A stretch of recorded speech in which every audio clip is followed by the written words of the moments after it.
issues as they arise. Thank you, Mr. Speaker. I call Jan Logie. Mr. Speaker, the Green Party will be supporting the Objectionable Publications and Indecency Legislation Bill to Select Committee and thank the Minister for bringing it to the House. This bill increases penalties for producing, trading or possessing child pornography by increasing the maximum penalties for possession, import, export, supply, distribution and making of objectionable publications.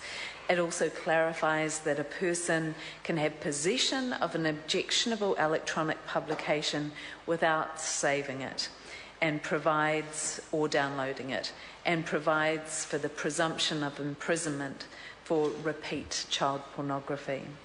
This bill also creates a new criminal offence of indecent communication with a young person under 16 years of age.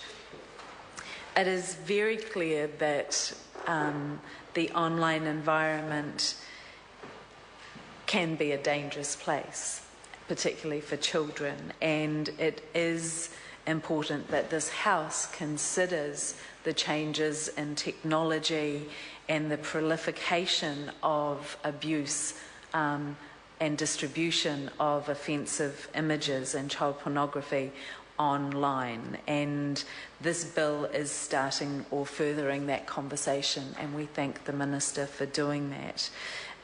It is shocking that the evidence is that the content online is getting more severe and that the age of children involved in the offensive material is getting younger.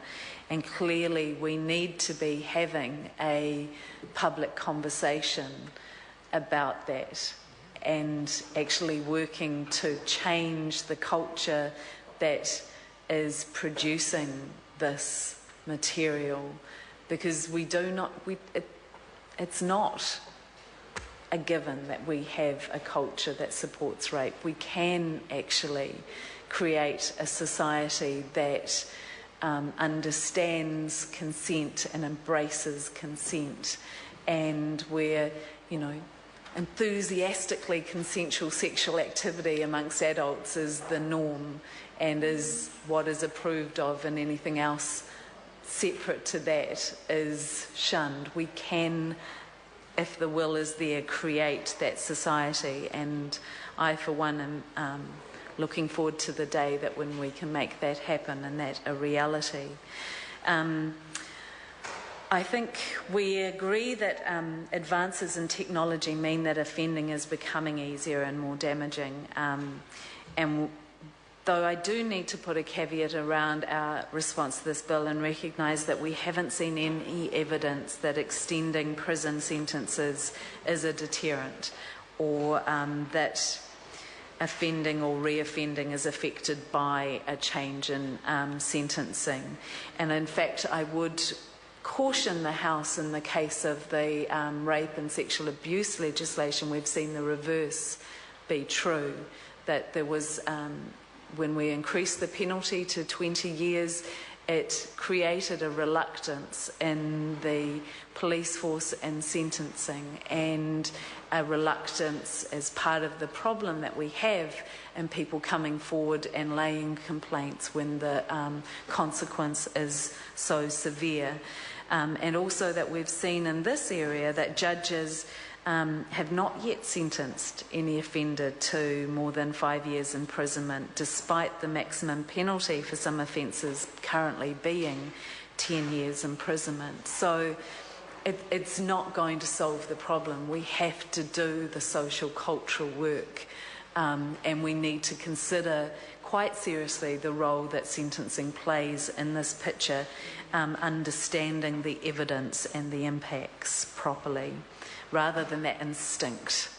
And it is an instinct that I completely understand, to want to lock up and throw away that key, because the harm is so great and so significant. But if that opposite effect, if it's going to actually have the opposite effect than what we want, then we need to be open to consider that and make sure that we make the best decisions possible, because our children and the victims of sexual violence deserve that. We do acknowledge that there is a gap in the present legislation that means it's not necessarily an offence currently to view indecent acts performed in a private place, yet streamed over the internet, and that clearly we need to fix, and which is in this bill around the creation of the new criminal offence for indecent communication, and we are very pleased to have that presented to us to be able to support.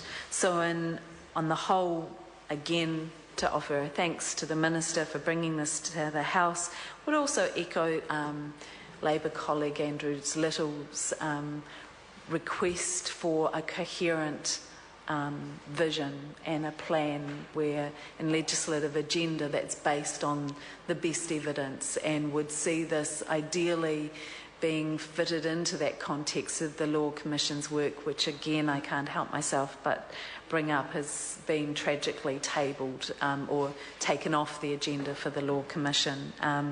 So I would hope that others in the House will join us in requesting the Minister to get that put back on, so that we can actually have a more strategic response, and that is based on best evidence, to protect victims and ensure that justice is available to them. Thank you. I call Paul Foster-Bell. Thank you, Mr. Speaker. I'm rising to take a brief call on the introductory reading of the objectionable public